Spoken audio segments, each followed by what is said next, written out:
During his fight with Dricus du Plessis, Sean Strickland said that Dricus broke his nose in 6 places. Over the weekend, Sean went snowboarding and possibly made the injury worse.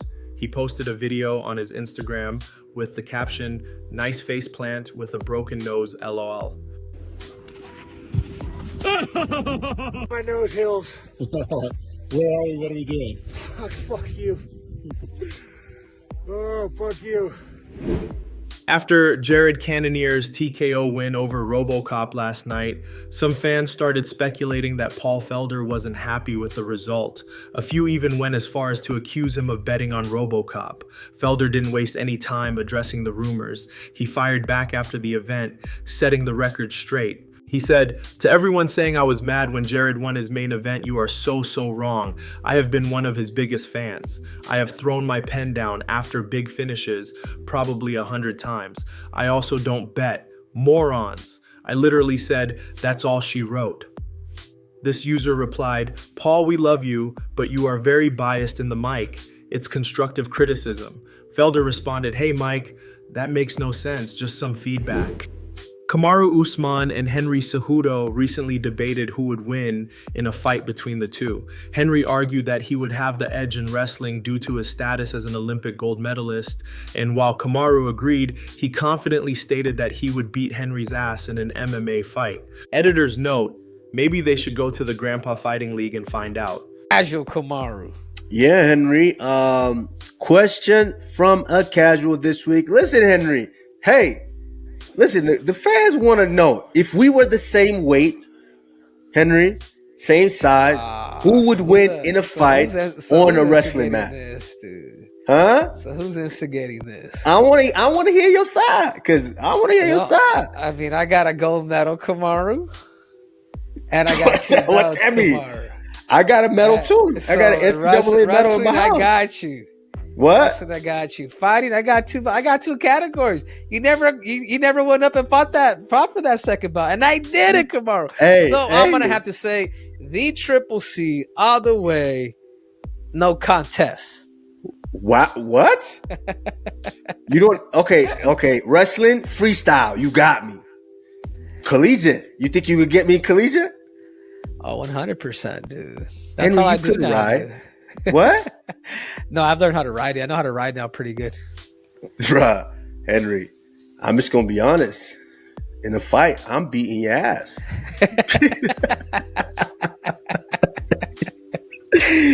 Henry, it's difficult to have this debate because, like you did say, you separated yourself because you got 2 belts. So that does separate you. My only defense is I want to say styles make fights, and I'd like to say that I think my style would beat you, but yeah, you you got 2 belts, so I give that to you. I think freestyle for sure. You got me. Folk style, I don't know, and then Greco. You don't even know what Greco is. You know how to do Greco? Bro, are you kidding me? Alex Pereira attended Drake's show last night in Australia. That's a good ass cousin. Shout out to your cousin. Give her and her cousin some free tickets for them all night or something. Hey, that's a good ass family right there.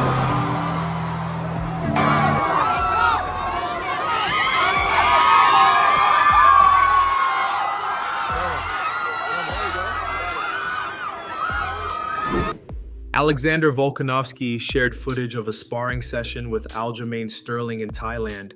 While neither fighter has a confirmed bout right now, there are rumors that Volkanovski might face Ilia Topuria in a rematch for the featherweight title at UFC 314. Aljo reposted the footage and wrote, "Such a great experience working with the champ and a great dude as well out of the training room."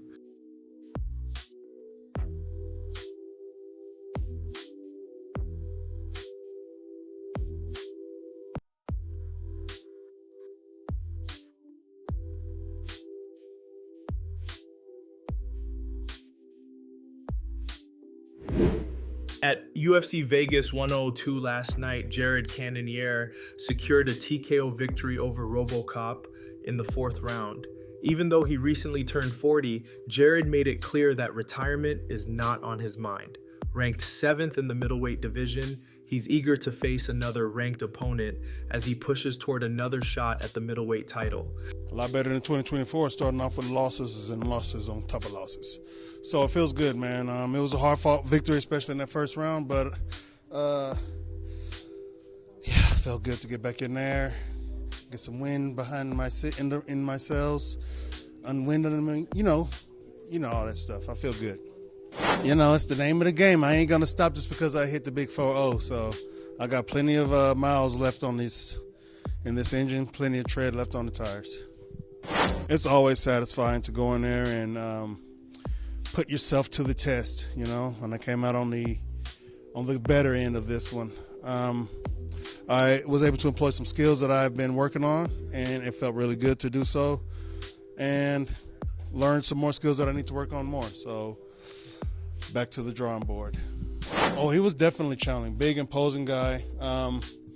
But just because I'm not as big doesn't mean I'm not as imposing. So I was able to mitigate a lot of his forward movement. I was able to put a little bit of some punches together, land some good shots, and take some shots, unfortunately. But I was able to weather that storm and mix things up, mixed martial arts. Ran some kicks, ran some takedowns, threw some elbows, felt good. Just had to keep my composure, listen to my team, regather myself, and reassert what I want to do. It's hard in there. It's not easy, especially when you're going against opposition, which is the Creed word. He's definitely opposing everything you do. So it's hard to go in there and try to land a jab or land a cross or a combination. You know what I mean? So I'm happy with my results. Experience, I guess I had the experience advantage. I was able to weather storms, outlast them. My conditioning held up better than his, so 5-round experience. Hopefully a ranked opponent, but we'll see. I want to keep working my way towards the top. I'm not finished. I'm not in the UFC just to be fighting guys. I'm in there to get to the title, get the most money out of this, the most bang for my buck, if you will. My vision in the middleweight future has never changed. I have 4 more fights left on my contract, so I plan on fulfilling those 4 contracts, 4 big wins. Maybe a title within those 4 wins. If not, if I get 4 wins, definitely a title after that, right? They're going to want to keep me around. Daniel Cormier responded to Francis Ngannou's recent announcement that he will be returning to boxing. Francis stated that he'd like to box former heavyweight champion Deontay Wilder. Despite Ngannou's recent victory over Hernan Pereira in a PFL MMA fight, DC believes the decision ultimately comes down to financial incentives, with Francis earning significantly more in boxing. Has made it known what his intentions are and what he wants to do next.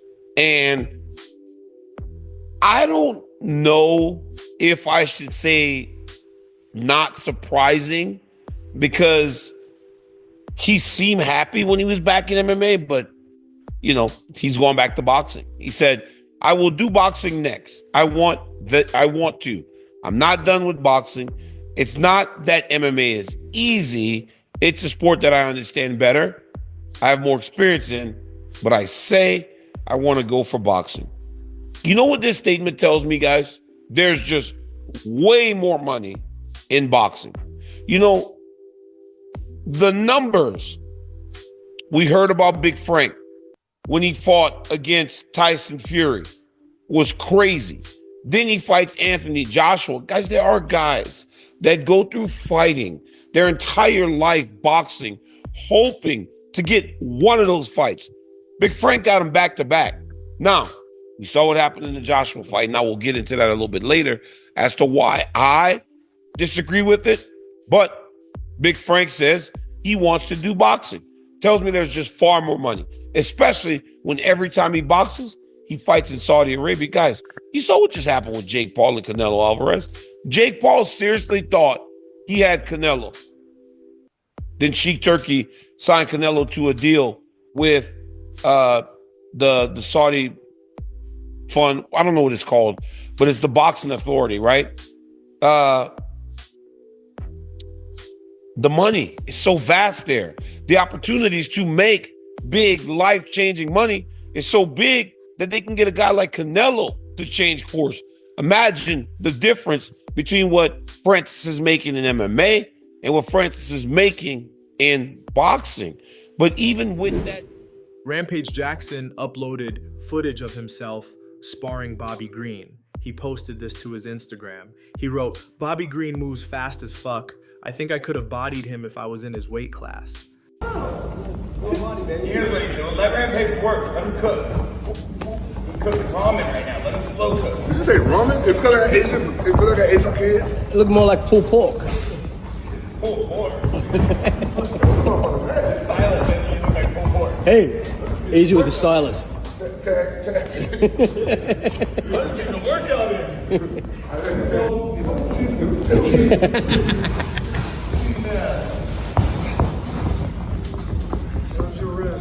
Next round.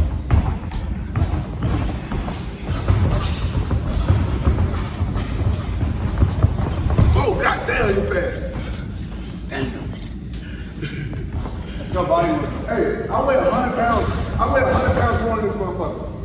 Look, this motherfucker look like my skeleton. This is my skeleton. Somebody told me, I was like, you're big, man. I'm like, no, I'm not. That's what I'm looking for. Hey, Luke, I'm looking for it. Hey, let's go body. Hey, get him water. He didn't hit me. Belal Muhammad has pointed out that he sees weaknesses in Shavkhat Rakhmonov's game. Although the fight isn't official yet, Belal is confident he'll be the one to hand Shavkhat his first loss. He mentioned that Shavkhat is used to facing opponents who are intimidated by him, but made it clear that he isn't one of those fighters. I mean, for me, it's when you're fighting a guy like Shavkhat where they put him on this pedestal to be like this, undefeated, crazy guy. I see holes in his game. And the same way I saw holes in Leon's game. I think Leon's a better striker than Shavkhat. But mentally, I think Shavkat's a lot stronger. Like, I don't see him breaking mentally. The biggest thing for him is now you're fighting a guy that's not afraid of you. Everybody he fights, they come in there with nerves and they're afraid. Oh, they put him on, oh, he's crazy. He's a robot. He's this, and that. And a lot of guys will just fold just because out of that fear. So for me, I'm going to be in his face the whole time. And it's going to be the same result of like another guy breaking. And a lot of guys like him, it's like when you never felt that, where a guy's not afraid of you or a guy's still with you this whole time for 5 rounds and he's pushing a different pace that you've never seen before. And I'm supposed to be the undefeated guy. You never had experience in that before. It's going to be the worst case scenario for him. Could you? Colby Covington bumped into Kamaru Usman last night at the UFC Apex. The two kept it respectful. However, Colby says he's willing to fight Usman for a 3rd time. What is it? What's up, buddy? How you doing, man? Good to see you. It's a live stream. It's a live stream. Yeah. How you doing? Doing good? Good. All right, for sure. Did you get that? Yes, that was Usman, guys. He just said, hey, man, we're going to talk in a little bit. I don't think he wanted to talk on the stream because he didn't want the chat to hear what he had to say. But, yeah, we'll definitely chop it up a little bit. Maybe we'll get a picture. Or maybe we'll just fight. You never know. When chaos is in the building, it's unpredictable. He gave me a knuckle. I wasn't going to shake his hand. More about the knuckles. That's a sign of respect. So no hard feelings. I said my truth. We duked it out. Maybe we'll duke it out again. Whatever the fans want. We're going to give the fans what the fans want. Jon Jones responded to Alex Pereira today after Alex recently stated that he still hopes for a fight with Jones to come to fruition. Alex is currently preparing to defend his light heavyweight title against Magomed Ankalaev next month. In a recent interview, he said, "I want Jon Jones. It's up to the UFC to make it happen." Jon reposted Alex's quote to his Instagram story today with a ninja emoji. If Jon and Alex do end up fighting, who do you guys think wins? Post your take in the comments. And that's going to wrap it up for the news. Thanks for watching. For daily MMA news and content, subscribe to the channel and click the bell icon to be notified when we post videos.